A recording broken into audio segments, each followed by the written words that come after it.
오늘 우리에게 주신 하나님 말씀은 누가복음 9장 28절에서 36절까지의 말씀입니다.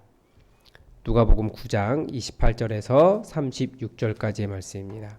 우리 하나님의 말씀을 다 함께 받들어 읽겠습니다. 이 말씀을 하신 후 8일쯤 되어 예수께서 베드로와 요한과 야고보를 데리고 기도하시러 산에 올라가사 기도하실 때 용모가 변화되고 그 옷이 휘어져 광채가 나더라. 문득 두 사람이 예수와 함께 말하니 이는 모세와 엘리야라. 영광 중에 나타나서 장차 예수께서 예루살렘에서 별세하실 것을 말할세. 베드로와 및 함께 있던 자들이 깊이 졸다가 온전히 깨어나 예수의 영광과 및 함께 선 사람을 보더니 두 사람이 떠날 때에 베드로가 예수께 여짜오되 주여 우리가 여기 있는 것이 좋사오니 우리가 초막셋을 지되 하나는 주를 위하여 하나는 모세를 위하여 하나는 엘리야를 위하여 하사이다 하되 자기가 하는 말을 자기도 알지 못하더라. 이 말을 할 즈음에 구름이 와서 그들을 덮는지라. 구름 속으로 들어갈 때에 그들이 무서워하더니 구름 속에서 소리가 나서 이르되 이는 나의 아들 곧 택함을 받은 자니 너희는 그의 말을 들으라 하고 소리가 그침에 오직 예수만 보이더라.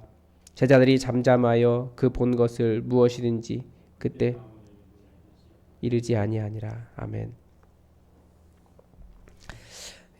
누가복음 산상수훈의 말씀입니다.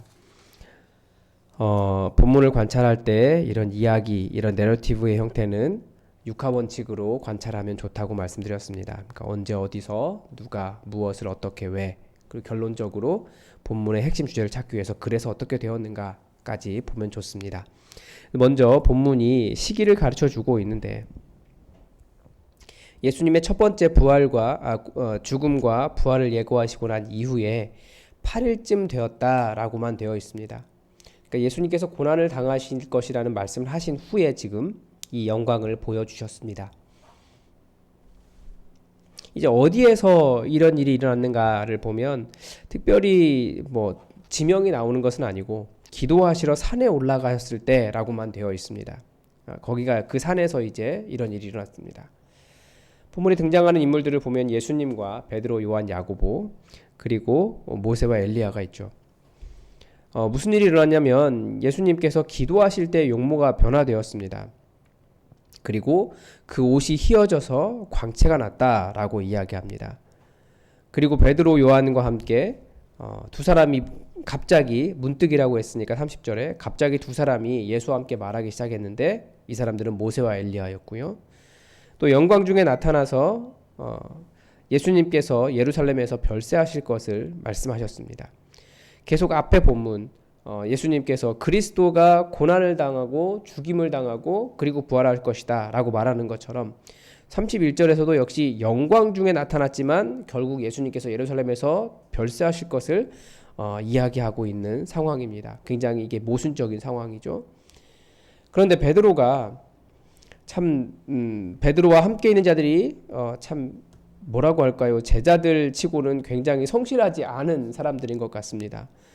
예수님은 기도하시고 용모가 변하셔서 죽음에 대해서 이야기하시는데 아주 깊이 잤다고 되어 있습니다.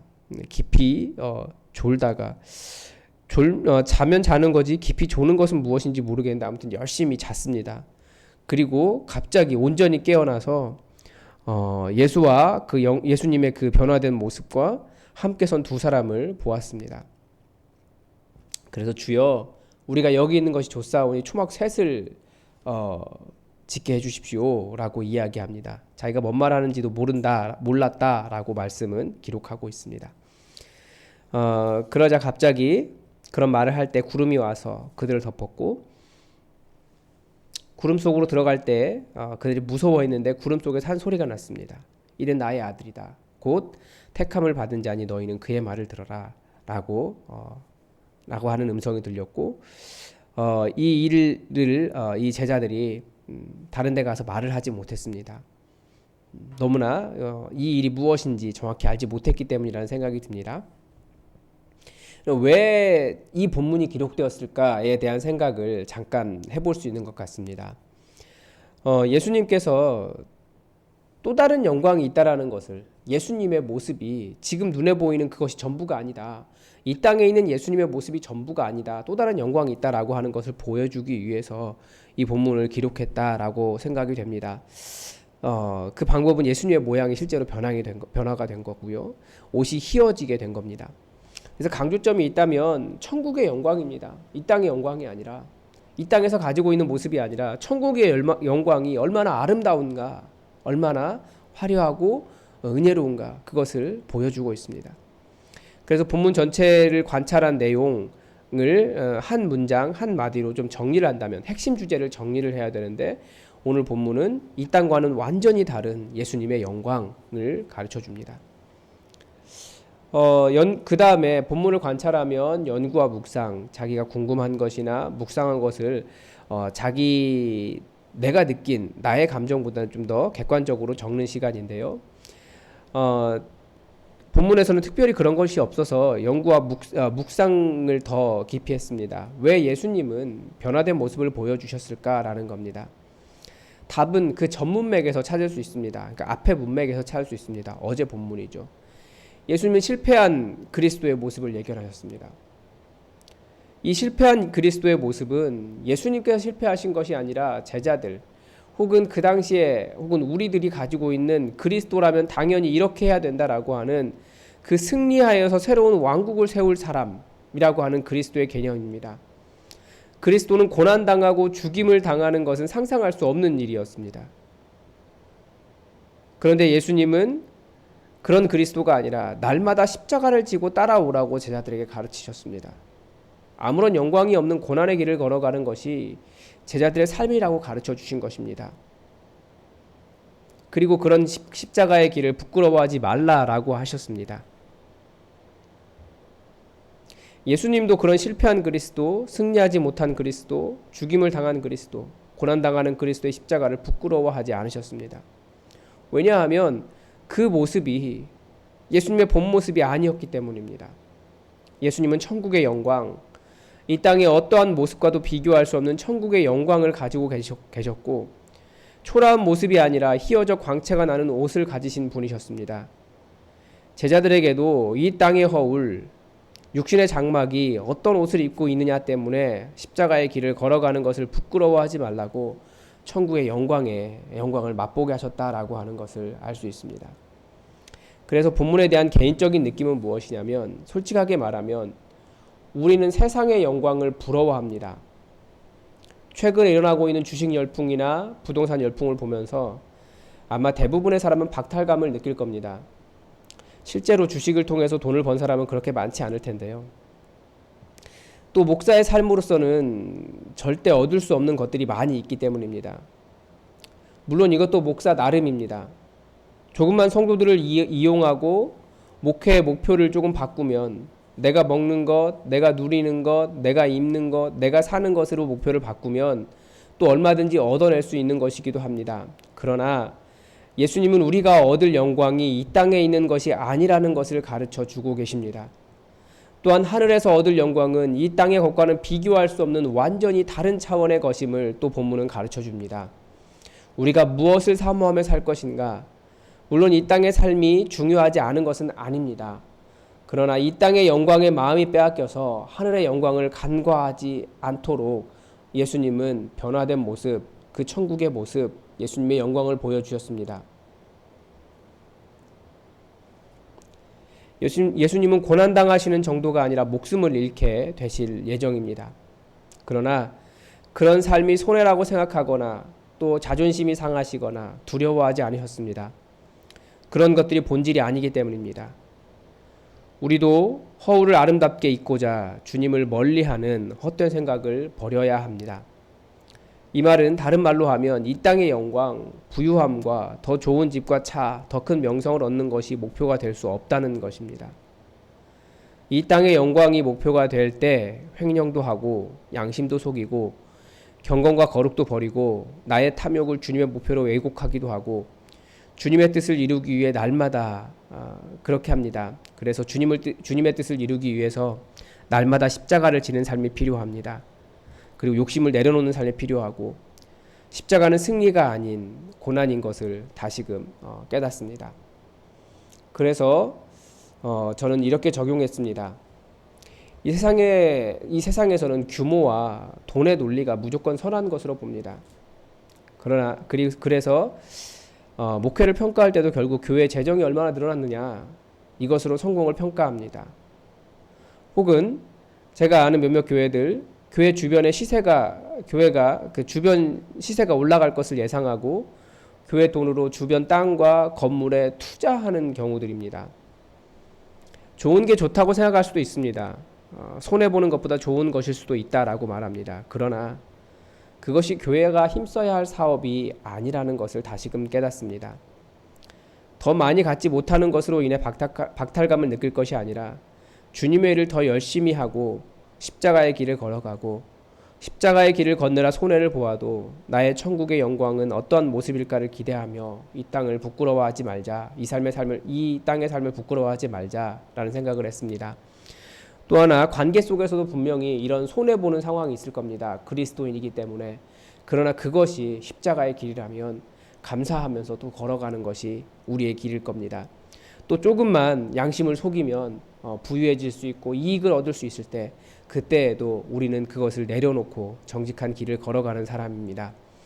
최근 한국 교회가 다시 한번 사람들이 지긋지긋하다라고 말할 정도로 코로나 바이러스의 어떤 원흉이라기보다 코로나 바이러스의 대규모 확산지로 그렇게 사람들 속에 인식되고 있습니다. 사실 그렇게 틀린 말도 아닙니다. 그런데 그 가운데 이 정권에 대한 정치적인 거부감과 그리고 또 탐욕과 예수님의 이름을 이용하는 것과 여러 가지 것들이 맞물려 있습니다. 정말 순수하게 십자가를 지는 상황이었다면 그렇게까지 확산되지는 않았을 겁니다. 다시 한번 십자가를 진다라고 하는 것이 다른 사람의 말에 귀를 닫고 나의 고집대로만 하는 것이 아닌 것을 보면서 다른 사람을 배려하는 것인 것을 다시 한번 또 깨닫게 됩니다. 그래서 우리 교회도 대면 예배로 돌아왔는데 이것이 마냥 행복하다라고만 할 수 없다라는 것을 잘 기억하고 우리가 더욱더 조심하면서 그리고 주변 상가를 배려하면서 그렇게 우리의 십자가의 삶을 또 살아가야겠습니다. 기도하겠습니다. 하나님, 예수님께서 십자가의 삶에 고난과 죽음만 있는 것이 아니라 부활의 영광이 있는 것을 십자가 이전에 제자들에게 보여주셨습니다. 하나님, 우리가 영광을 바라보며 살아가지만 우리가 입고자 하는 영광이, 우리가 자랑하는 영광이 교묘하게 예수님의 이름을 이용하여 이 땅에 속한 것들일 때가 너무나 많이 있습니다. 우리는 더 좋은 것, 더 큰 것, 더 아름다운 것, 더 부유한 것, 더 넓은 것, 이런 것들을 사랑하며 그것을 그렇게 되지 못하는 것을 부끄러워하나 예수님의 십자가에는 그러한 아름다운 영광이 없다라는 것을 기억하고 십자가 이후에 있을 천국의 영광을 바라보며 이 땅에 있는 영광으로 인하여 마음 뺏기지 않고 흔들리지 않고 이 땅에서 누릴 잠깐의 것으로 우리의 양심을 속이지 않도록 주님 함께하여 주옵소서. 예수님의 십자가의 길을 바르게 걸어가게 하시고 특히 지금의 바이러스 사태가 교회로 인한 이 확산세가 교회의 탐욕과 맞물려 있사오니 하나님, 탐욕을 내려놓고 예수님의 이름을 사용하여 장사하는 사람들이 아니라 더욱더 겸손하게 주님의 이름을 따르며 주님의 이름을 전파하며 주님의 일을 드러내며 겸손하게 십자가의 길을 걷는 교회들이 될 수 있도록 한국 교회에 주님께서 깨닫게 하시는 마음을 허락하여 주옵소서. 또 우리 교회도 대면 예배로 이렇게 드리고 있는데 주변 상가에 위협이 되지 않도록 하여 주시고 또 우리의 모임이 안전하게 도와주시며 하나님, 우리가 선한 마음으로 이웃을 어떻게 돌볼 수 있을지, 섬길 수 있을지를 우리가 다시 한번 고민해 볼 수 있도록 도와주시옵소서. 우리의 행복이 다른 사람에게 위협이 되지 않도록 하나님, 우리가 더욱더 겸손하게 십자가의 길 걷게 하여 주옵소서. 주님의 은혜를 간절히 기다리오며 예수 그리스도의 이름으로 기도드립니다. 아멘. 여러분, 교회 공동의 기도 제목 가지고 주보에 나와 있는 교회 공동의 기도 제목 가지고 함께 기도해 주시기 바랍니다. 그리고 한국 교회가 정말 겸손하게 무릎 꿇고 하나님 앞에 회개하며 십자가의 길을 걷지 못한 고난의 길을 걷지 않은 것에 대해서 우리가 회개할 때인 것 같습니다. 하나님께서 정말 부끄러운 교회의 모습들을 많이 드러내시는데 우리 교회가 또 이것이 우리 문제가 아니다라고 말하지 않고 가슴에 품고 정말 겸손한 교회로 변화되는 계기가 될 수 있게 해달라고 우리 함께 기도합시다. 여러분, 오늘은 목자 교육이 있습니다. 목자 교육 잘 이루어져서 우리 교회의 목장 교회가 잘 이루어질 수 있도록 여러분 또 기도해 주시기 바랍니다. 다 함께 기도하겠습니다.